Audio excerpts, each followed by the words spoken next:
Apakah nazar ini ada dalam Islam? Apakah Islam mensyariatkan nazar? Apakah Islam menggalak kita supaya bernazar? Sebagai jawapan sebenarnya memang ada. Allah sendiri menggalak kita supaya bernazar. Ini jelas. Di antaranya apa yang difirmankan oleh Allah Subhanahu wa taala dalam surah Al-Baqarah ayat 270. Di antaranya. Dalam ayat 270 surah Al-Baqarah Allah berfirman, "A'udzubillahi minasyaitonir rajim, wa ma anfaqtum min nafaqatin aw nadhartum min nadhrin fa innallaha ya'lamu."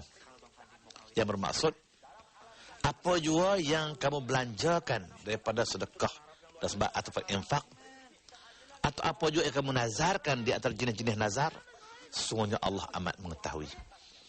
Ayat ini seolah-olahnya selain Allah menggalak kita supaya membelanjakan harta kita, tolong orang, bantu orang, maka Allah menggalak kita supaya bernazar.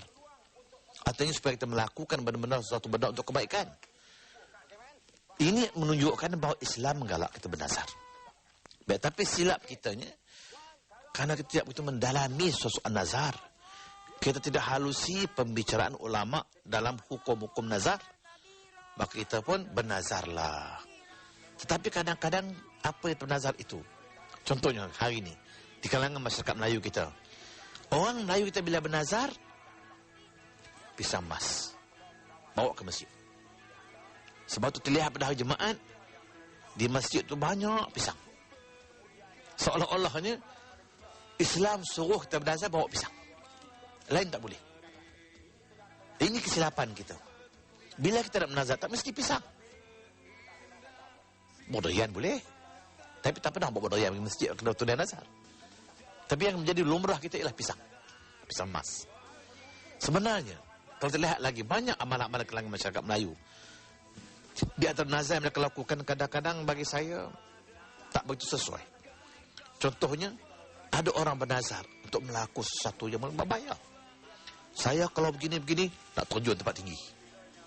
Saya kalau begini-begini naik jambatan terjun ke sungai. Bagi saya, itu boleh membahayakan diri sendiri. Islam tidak menggalakkan begitu.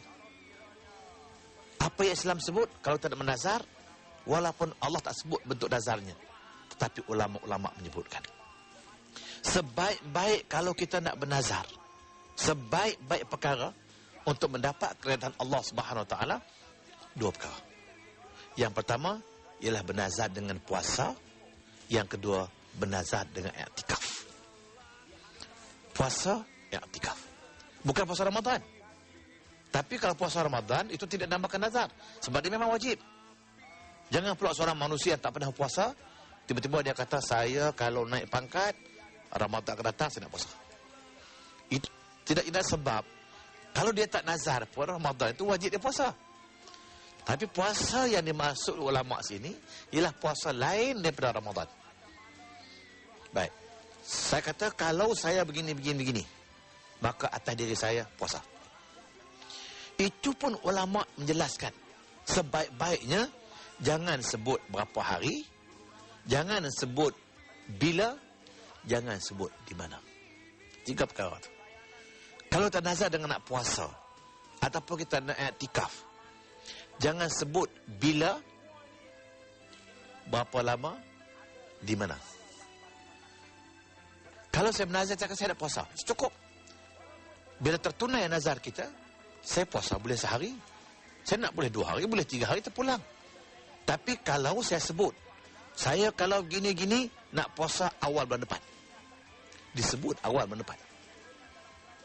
Takut dan bimbang kalau hajatnya tercapai, hajat tertunai, bulan depan dia sakit tali puasa. Itu takut tu.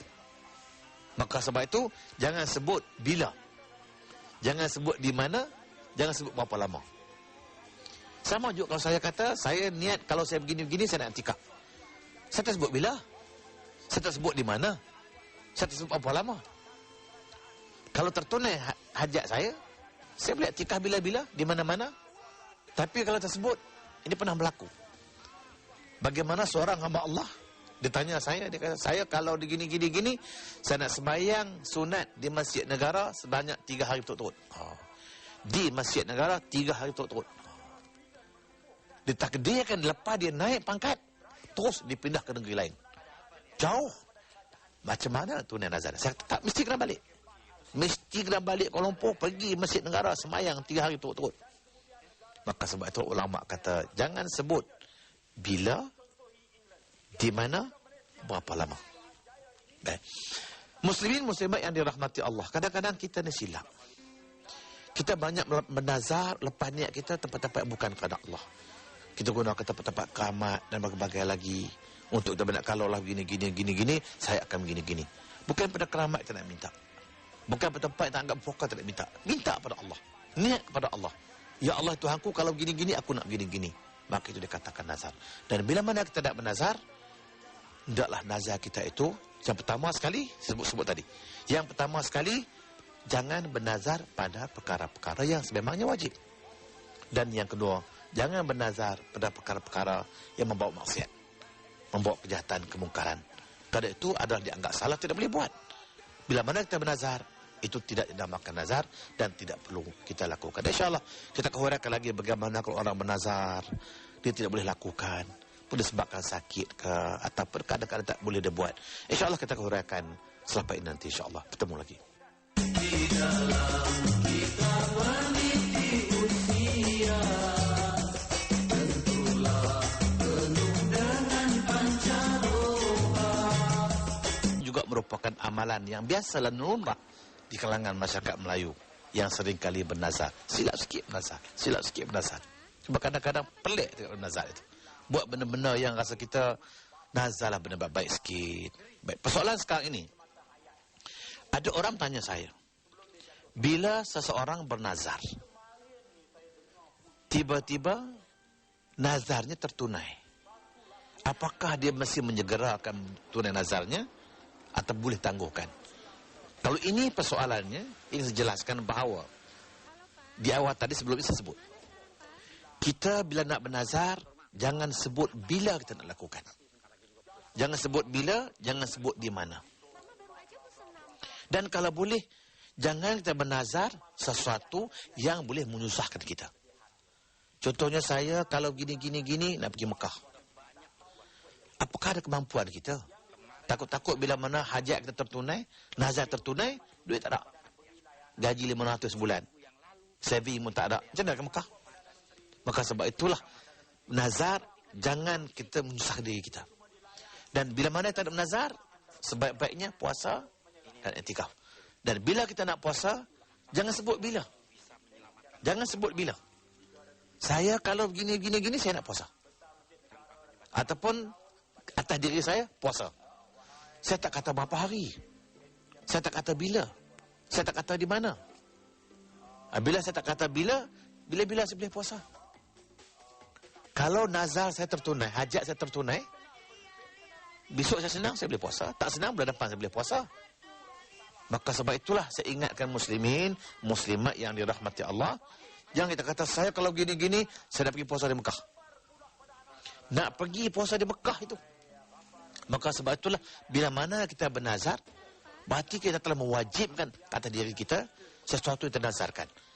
Kalau saya kata, saya begini-gini, saya nak puasa di Mekah 5 hari. Maka wajib atas dia, kena pergi ke Mekah, puasa di Mekah. Tak boleh puasa di negeri lain. Tak boleh puasa tempat lain. Maka sebab itulah, ulama-ulama memperincikan konsep nazar ini. Jangan kita sebut sesuatu yang boleh menyusahkan diri kita sendiri. Satu. Dan yang kedua, bagaimanakah jika sekiranya kita terlanjur bernazar dengan sesuatu yang kita tidak mampu lakukan? Maka ulama-ulama mengatakan, barang siapa bernazar, dia menyebut kalau begini-begini atasku sekian. Aku akan buat begini. Tiba-tiba selepas nazarnya tertunai, hajat tertunai, dia tidak dapat melakukan nazarnya. Tak dapat menunaikan nazarnya. Apakah boleh diganti dengan benda lain? Maka ulama kata tidak boleh. Maka tertanggunglah atas zemahnya kewajipan seperti mana yang dia nazarkan. Contohnya, ada orang bernazar, dia kata, saya kalau gini, kalau sekian, saya nak bawa mak saya ke Mekah. Ini bahaya ni. Memang nazarnya baik. Nak bawa mak ke Mekah tu baik. Tapi dia takdirkan kalau dia bernazar, kalau saya begini, nak bawa mak saya ke Mekah. Misalnya. Memang dia ada duit. Tiba-tiba ditakdir Tuhan. Nazar dia tertunai. Apa yang dihajat tertunai, mak dia meninggal dunia. Ini masalah. Bila mak dia meninggal dunia, sedangkan nazar dia nak bawa mak dia ke Mekah. Macam nak bawa mak dia dah meninggal dunia. Maka sebab itulah, bila mana tidak bernazar, kita fikir. Jangan kita menazar sesuatu yang boleh menyusahkan diri kita maupun menyusahkan orang lain. Sebab itulah ulama-ulama bergaris senang saja. Nak menazar, jangan ganggu orang, jangan libat orang. Saya kata, kalau saya gini, saya nak puasa. Cukup. Bila saya nak puasa, saya tak kata berapa hari, saya tak kata di mana, saya tak kata bila. Saya boleh puasa di Mekah, saya boleh puasa di Malaysia, saya boleh puasa di Perlis, di Kedah, di Johor, di mana-mana. Maka sebab itulah, konsep nazar ini kita perlu pahami betul-betul. Dan jika sekiranya kita rasa susah untuk laksanakan, maka tak perlu kita bernazar. Sebab dia bukan wajib. Dia hanya digalakkan. Tapi kalau tak boleh menyusahkan kita, maka tak usah kita bernazar. Dan untuk hari ini, cubalah ubah sikit. Jangan pakai main pisang 4 jam. Tengok kalau di masjid negara tu hari Jumaat, di pokok eru tu berbuah pisang. Tergantung ubah pisang tu. Seolah-olah hanya nak bernazar, pisang saja. Ubahlah nazar kita kepada puasa ataupun kepada i'tikaf bagi orang lelaki. Kalau perempuan susah nak i'tikaf, niat puasa. Berapa hari? Tak sebut. Bila? Tak sebut. Di mana? Tak sebut. Berarti bila nazar yang tertunai, dia boleh puasa. Bila-bila. Immediate ataupun lepas 2-3 hari ataupun bulan depan. Tapi dengan syarat, dia mesti menunaikan nazar itu. Dan kalau dia tidak tunaikan, maka tetap menjadi kewajipan atas zimmahnya untuk dilaksanakan. Dan kalau tidak laksanakan, maka dia akan diberi balasan di sisi Allah SWT di hari akhirat kelak. Maka sebab itulah saya katakan bahawa sesuatu yang kita nazarkan itu dia menjadi wajib, dan bila wajib mesti kita tunaikan. Maka sebab itulah bila mana kita nak bernazar, jangan bernazar dengan sesuatu yang boleh menyusahkan diri kita atau menyusahkan orang lain. Oleh kerana kita niat untuk mendapat keredaan, carilah sesuatu yang mudah, yang senang kita lakukan bila mana Allah telah menunaikan nazar kita atau Allah tunaikan hajat dan keinginan kita. InsyaAllah mudah-mudahan kita mendapat sedikit penjelasan dalam melaksanakan nazar kepada Allah SWT. Sekian, aqul qawli hadza wa astaghfirullahalazim li wa lakum. Wassalamualaikum warahmatullahi wabarakatuh. Dengan lafaz bismillah kami panjatkan doa.